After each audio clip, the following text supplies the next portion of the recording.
Work in process, c'est une façon de se réinventer, de réinventer le monde du travail, de se dire qu'on peut bosser moins et mieux, qu'il n'y a pas de règles en la matière, qu'on peut développer son business en prenant soin de soi et que souvent, si on veut faire grandir l'un, il faut travailler sur l'autre. Ici, je vous partage des étapes, des méthodes, des outils, des réflexions, en bref, des process pour créer la croissance que vous voulez en respectant qui vous êtes. Salut au fait, moi c'est Marino Barré. J'adore parler de santé mentale, psychologie, neurosciences, organisation pour les entrepreneurs. J'aime parler de croissance saine, de transformation des entreprises pour un monde pro meilleur, plus joyeux et plus chaleureux. En bref, parler d'entrepreneuriat respectueux de qui vous êtes. Ça vous parle ? Alors abonnez-vous à Work in Process et surtout écoutez bien l'épisode jusqu'au bout. Bonjour à tous, c'est Marine et vous êtes sur Work in Process. Enfin, je devrais plutôt dire bonjour à toi. Parce que depuis plus d'un an, j'ai dépassé les 90 épisodes et je pense que maintenant, on se connaît assez, toi et moi, pour que je te tutoie. Viens me dire ce que t'en penses d'ailleurs sur les réseaux sociaux. Aujourd'hui, je me permets de te tutoyer parce que on va avoir une conversation, toi et moi, sur ce qui se passe en ce moment. Ça va être un épisode assez intime et je comprends tout à fait si jamais ça ne t'intéresse pas. Pas de souci. Tu pourras revenir au prochain épisode pour, comme d'habitude, retrouver des tutos, des conseils, des astuces pour pouvoir entreprendre en prenant soin de toi et de ton business. Mais si jamais le sujet t'intéresse, écoute, je te propose qu'on l'explore ensemble. Aujourd'hui, j'avais envie de faire un épisode sur la peur. On n'en parle pas souvent en entrepreneuriat, en tout cas, toutes les personnes que je suive n'en parlent pas. Elles montrent souvent le côté très glorieux de l'entrepreneuriat. Et si elles montrent des difficultés, c'est des difficultés souvent qu'elles ont traversées depuis un petit moment. Mais qu'en est-il des difficultés qu'on est en train de traverser ? Là, maintenant, toi et moi. Je ne sais pas toi, mais de mon côté, j'ai l'impression souvent que je suis la seule à traverser des épreuves aussi dures dans mon quotidien. Alors, c'est peut-être ma nature hypersensible qui fait ça, mais en tout cas, ce que je vis en ce moment, au moment où j'enregistre cet épisode, c'est très fort. C'est très fort et je pense que c'est important que tu vois aussi l'autre côté de l'entrepreneuriat. Pas seulement le côté brillant, sexy, attirant, mais aussi le côté plus dur, plus honnête, plus authentique, la part d'ombre un peu de l'entrepreneuriat. Alors voilà, aujourd'hui, je vais te parler d'une des émotions que je vis en ce moment, c'est de la peur. Et la finalité de cet épisode, c'est de te montrer que, en fait, la peur, ce n'est pas une fin en soi. Alors, posons un petit peu de contexte, parce que si tu ne me suis pas sur les réseaux sociaux, tu ne vois pas de quoi je parle.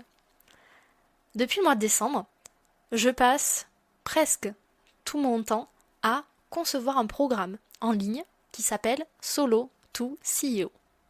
C'est un programme d'accompagnement sur plusieurs semaines qui est destiné aux entrepreneurs qui sont établis, qui vivent de leur activité, mais qui font trop d'opérationnel et qui ont du mal à bosser sur leur business, à reprendre soin d'eux. Donc la croissance, elle est plafonnée. Le programme que je suis en train de créer, je l'ai vu nulle part ailleurs. Parce que tu vas avoir des coachs mindset, tu vas avoir des coachs business, des coachs peut-être de vie, mais il n'y a personne qui va t'expliquer comment professionnaliser l'organisation de ton entreprise pour te dégager du temps et être beaucoup plus stratégique dans ton quotidien. Donc voilà, ce à quoi je passe quasiment tout mon temps. Et quand je te dis tout mon temps, c'est quasiment tout mon temps, en dehors de ce podcast et de la newsletter 1% qui sort chaque jeudi matin. Donc, je m'investis beaucoup dans ce programme. Pourquoi j'ai peur, alors, à ton avis ? Parce que justement, j'ai tellement à cœur d'aider ces entrepreneurs. J'ai tellement mis de ressources dans la conception de ce programme que je me dis, et si ? Peut-être que tu t'es déjà posé la question, et si ça marchait pas ? Ou au contraire, et si ça marchait ? Puisque certaines personnes ont peur aussi de réussir.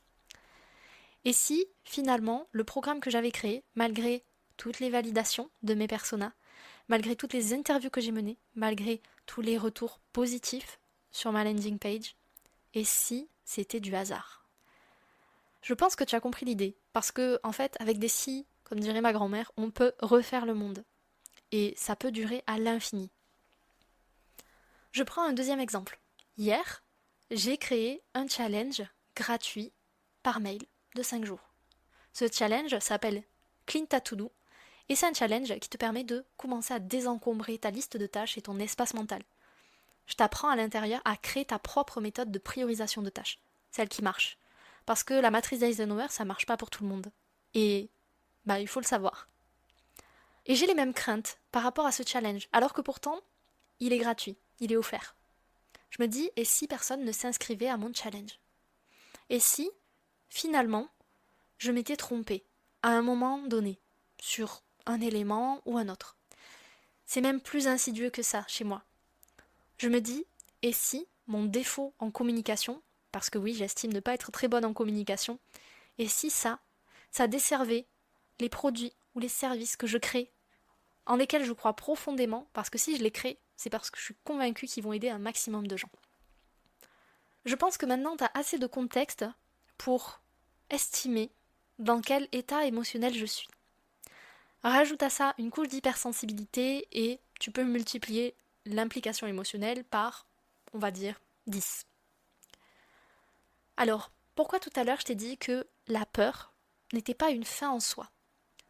Déjà, comprendre d'où vient la peur, c'est diminuer son impact sur toi, sur tes actions, sur tes décisions de moitié. Des recherches que j'ai faites sur de la psychologie, sur de la neuroscience, m'ont montré que, en fait, la peur, c'est une sorte de cocktail entre ce que tu as vécu dans le passé et ce que tu imagines qui pourrait hypothétiquement arriver dans le futur. Encore une fois, ça fait beaucoup de si. Mais si on prend une échelle de temps plus réaliste, par exemple, le moment présent, où tu es en train d'écouter cet épisode, et qu'on regarde factuellement ce qui se passe. Normalement, ton présent est différent de ton passé, puisque tu as appris des choses, tu as traversé des expériences de vie qui t'ont fait évoluer, en théorie. Et d'un autre côté, le futur est assez incertain, même si tu fais tout pour le préparer, donc il peut arriver n'importe quoi. Ce qui veut dire concrètement que ton présent est différent de ton passé et de ton futur. Donc finalement, avoir peur, on pourrait penser que ça sert à rien. Et je ne suis pas de cet avis. Pour moi, la peur, c'est un messager. Il n'y a pas d'émotion inutile. La nature ne fait rien d'inutile. Mais pourquoi on a peur? Je pense qu'on a peur parce que quelque chose qui nous inquiète ou nous fait envie parfois vient déranger le petit quotidien tranquille de notre cerveau. Et notre cerveau, quand on le bouscule un petit peu, il se met automatiquement en mode panique. C'est ce qui s'est passé avec moi. Alors, moi, c'est pas une aversion pour le coup, parce que j'ai très envie que ce challenge marche, que mon programme Solo to CEO fonctionne et aide un maximum d'entrepreneurs à avoir la croissance qu'ils méritent, la croissance qu'ils veulent, tout en prenant soin d'eux, sans se cramer. Et en faisant ce travail, je me suis aperçue en fait que ma peur, au fur et à mesure que j'essayais de la comprendre, elle se transformait en envie. Et ce qui est cool avec ça, c'est qu'on peut se servir de l'envie comme levier, comme moteur pour agir dans le sens qui nous intéresse. Alors, tu peux t'en servir pour fuir aussi si c'est quelque chose que tu veux éviter. Mais dans le cas présent, j'ai travaillé ces dernières semaines avec une peur énorme. La peur de me planter. Ou même, pire, la peur de passer inaperçu. Parce qu'il y a ça aussi. Et au final, je peux te dire que peu importe le résultat, que ce soit pour le challenge ou pour le programme Solo to CEO, je sais que au jour d'aujourd'hui, je suis fière de moi.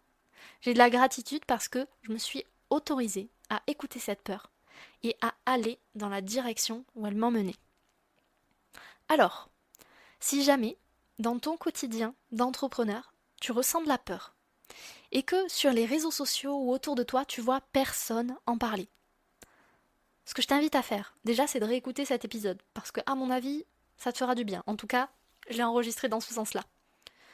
Mais aussi, c'est de te demander, est-ce que je veux fuir la situation parce qu'elle m'est intolérable, ou est-ce que c'est de la peur parce que j'ai envie de ce que la situation peut me proposer? Je te laisse méditer avec cette question. N'hésite pas à venir échanger avec moi sur Instagram, sur LinkedIn. Je serai ravie d'avoir ton retour sur cet épisode. Savoir si on peut continuer à se tutoyer, si ce format, un peu de coulisses, t'intéresse, ou s'il vaut mieux que j'arrête là et que je garde ça pour mon journal de bord. Je te dis à très bientôt pour un nouvel épisode. Prends soin de toi. L'épisode t'a plu? Tant mieux, je suis contente. Maintenant, en plus de relever le challenge que je t'ai posé cette semaine, tu as 3 options. Si tu veux aider à faire découvrir Work in Process autour de toi, tu peux le partager à ton réseau, mais tu peux aussi mettre 5 étoiles sur ta plateforme d'écoute préférée et lui laisser un avis positif. Si tu as envie de discuter avec moi, on se retrouve sur Instagram, LinkedIn ou même dans la newsletter 1% qui te donne chaque semaine des actions concrètes pour bosser sur ton business. Et comme ça, tu pourras me partager directement tes ressentis sur le sujet du moment. Merci encore pour ton écoute. Je te dis à très vite dans un prochain épisode.